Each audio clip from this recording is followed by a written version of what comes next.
tonight, we bring you a live interaction with a young doctor who's turned out to be a whistleblower.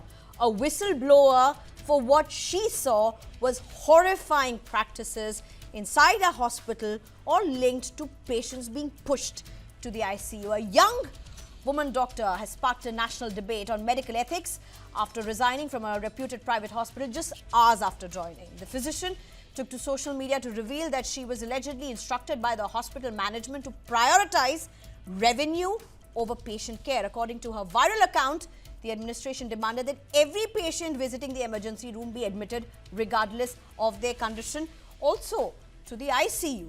Let's very quickly introduce my guest at this point. I'm being joined by Dr. Prableen Kaur, who's a general physician. Thank you very much, Dr. Prableen Kaur, for joining us.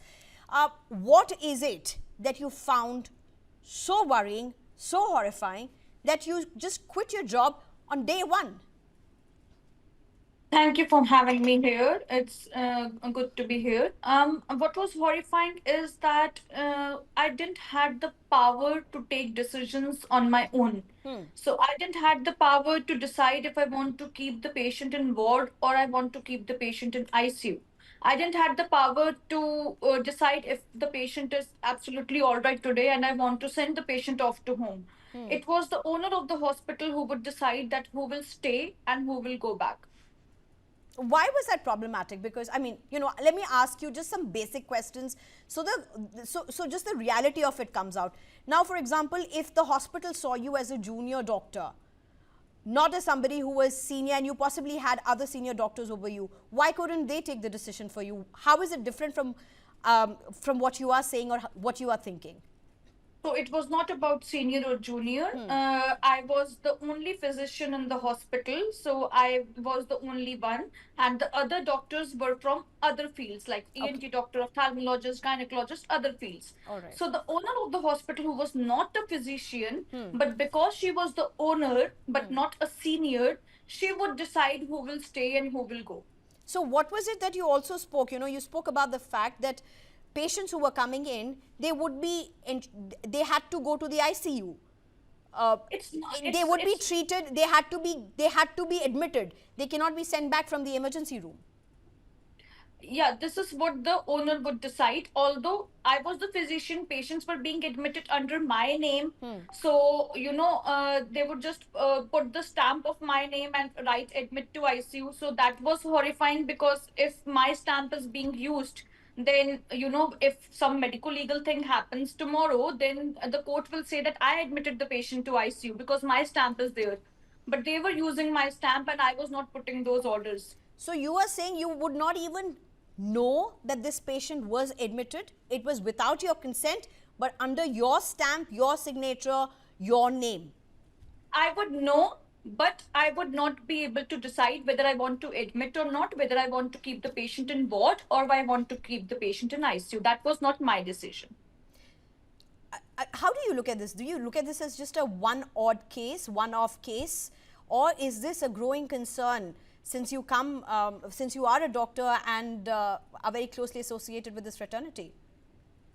I feel that this is one odd case, because here the owner herself was a doctor and she was doing something unethical.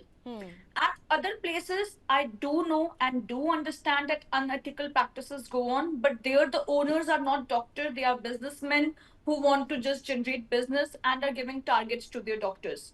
But here the thing was little different. So how should patients be really looking at this? How should patients say? Because one of the questions often patients ask, that comes across to their mind is, we go to the emergency, I don't think I need to get admitted, but they're asking me to get admitted anyway. I think patients should make informed choice. They should know where they are going and to which doctor they are going. So if a patient goes to an emergency room with uncontrolled sugars, they should know that they should be seen by a physician or an endocrinologist. So if someone other than physician or endocrinologist is deciding that the patient needs to get admitted or go to ICU, then that's a red flag sign. All right, you turned to be a whistleblower. You had the courage. Not everybody would have the courage. How's your family responded to this? How have other doctors in your fraternity responded to this? Other doctors in the fraternity have responded very nicely. If you look at the comments on my videos, most of the doctors have said that we also left the job because of this problem. I also left the job within 7 days because I was being told to practice like this. Some also commented that, they were asked to leave because they were not generating enough revenue. So patients should understand that doctors are mostly ethical. They want to do ethical practice. It's just that the system is not supporting us to do that. Dr. Prableen, thank you very much for joining us. Much more strength to you. All the best. May you keep being the voice of vigilance and ethical practices in your field. Thank you so much for joining us. Thank you so much. Thank you for having me.